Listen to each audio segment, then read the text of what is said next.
Assalamualaikum warahmatullahi wabarakatuh. Perkenalkan, saya Taniro Isneni Hamzah, mahasiswa STI Brebes. Di sini, saya akan menerangkan masa-masa kebangkitan kembali pemikiran hukum Islam. Lebih lengkapnya, mari kita simak. Langsung saja, masa kebangkitan kembali pemikiran hukum Islam adalah periode ketika umat Islam di berbagai belahan dunia mulai kembali menghidupkan dan menafsirkan ajaran Islam dalam konteks modern. Periode ini sering dikaitkan dengan beberapa faktor, yaitu yang pertama, kolonialisme dan pasca-kolonialisme. Setelah periode kolonialisme, banyak negara muslim merdeka dan mulai mencari identitas nasional mereka. Ini termasuk kembali ke akar budaya dan agama mereka, termasuk hukum Islam. Yang kedua, modernisasi dan globalisasi. Tantangan dari modernisasi dan globalisasi mendorong umat Islam untuk menafsirkan kembali ajaran Islam agar relevan dengan dunia kontemporer. Yang ketiga, gerakan pembaruan. Beberapa tokoh penting dalam gerakan pembaruan Islam seperti Jamal ad-Din al-Afghani, Muhammad Abduh, dan Rashid Ridho berusaha menggabungkan nilai-nilai dengan pemikiran modern. Yang keempat, reformasi pendidikan Islam. Pendidikan memainkan peran penting dalam kebangkitan pemikiran hukum Islam. Banyak sekolah dan universitas Islam didirikan atau diperbarui untuk mengajarkan kembali fikih dan usul fikih dalam konteks yang lebih modern. Yang kelima, gerakan politik Islam.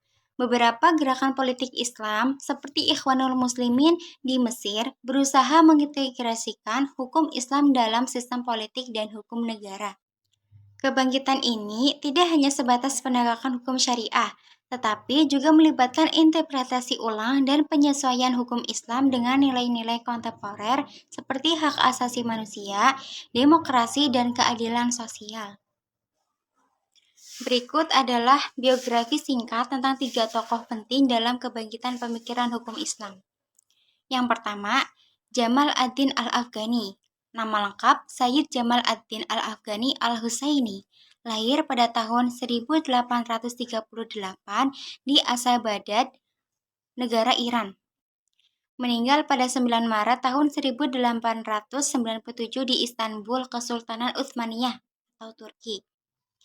Biografinya yaitu Jamal ad-Din al-Afghani adalah seorang cendekiawan dan aktivis politik yang dikenal sebagai salah satu tokoh utama dalam pergerakan pan-Islame.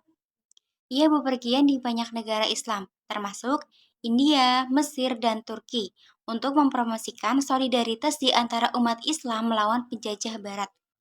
Al-Afghani percaya bahwa kemunduran umat Islam disebabkan ketidaktahuan dan stagnasi intelektual, dan ia mendorong kebangkitan ilmu pengetahuan dan pendidikan Islam sebagai solusi. Al-Afghani percaya bahwa kemunduran umat Islam disebabkan oleh ketidaktahuan dan stagnasi intelektual, dan ia mendorong kebangkitan hukum Islam, pengetahuan, dan pendidikan sebagai solusi. Pemikiran Al-Afghani berpendapat bahwa umat Islam harus bersatu melawan penjajahan dan bekerja sama untuk mencapai kemajuan.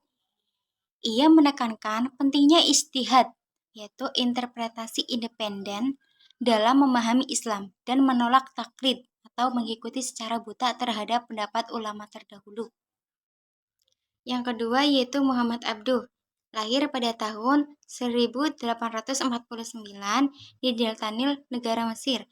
Meninggal pada 11 Juli 1905 di Alexandria, negara Mesir. Biografi Muhammad Abduh adalah seorang ulama, cendekiawan, dan reformis Islam dari Mesir. Ia dikenal sebagai salah satu murid utama Al-Afghani dan memainkan peran penting dalam gerakan pembaruan Islam. Muhammad Abduh pernah menjabat sebagai mufti besar Mesir dan berusaha untuk memperbaiki sistem pendidikan Islam serta memodernisasikan ajaran Islam. Pemikirannya yaitu Muhammad Abduh berusaha untuk menyelaraskan ajaran Islam dengan ilmu pengetahuan modern dan rasionalitas. Ia mendorong pembaruan dalam pendidikan, menekankan pentingnya kebebasan berpikir dan ijtihad, serta menentang takhayul dan praktik-praktik yang dianggapnya tidak sesuai dengan esensiasi Islam. Muhammad Abduh juga berpendapat bahwa Islam adalah agama yang dinamis dengan adaptif yang dapat disesuaikan dengan perubahan zaman. Yang ketiga yaitu Rashid Ridho, lahir pada 23 September tahun 1865 di Kolamun, Kesultanan Utsmaniyah, yang sekarang itu Lebanon. Meninggal pada 22 Agustus tahun 1935 di Kairo, Mesir.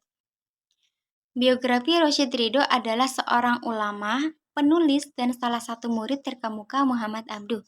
Ia dikenal sebagai editor majalah Al-Manar yang menjadi platform utama untuk menyebarkan ide-ide pembaruan Islam.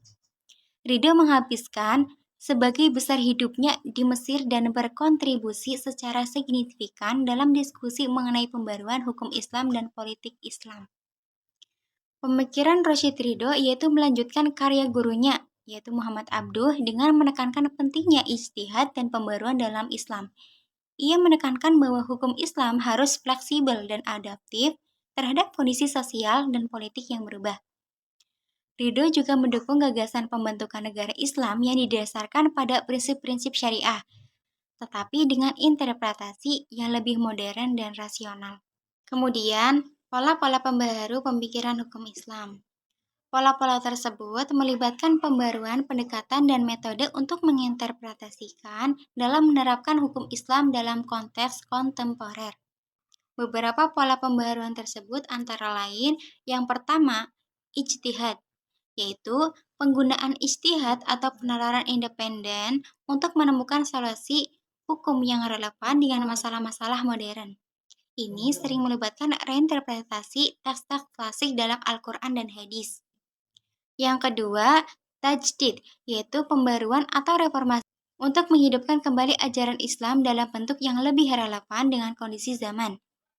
Yang ketiga yaitu talfiq, menggabungkan pendapat dari berbagai madhab dalam hukum Islam untuk menemukan solusi yang paling sesuai dengan kebutuhan umat.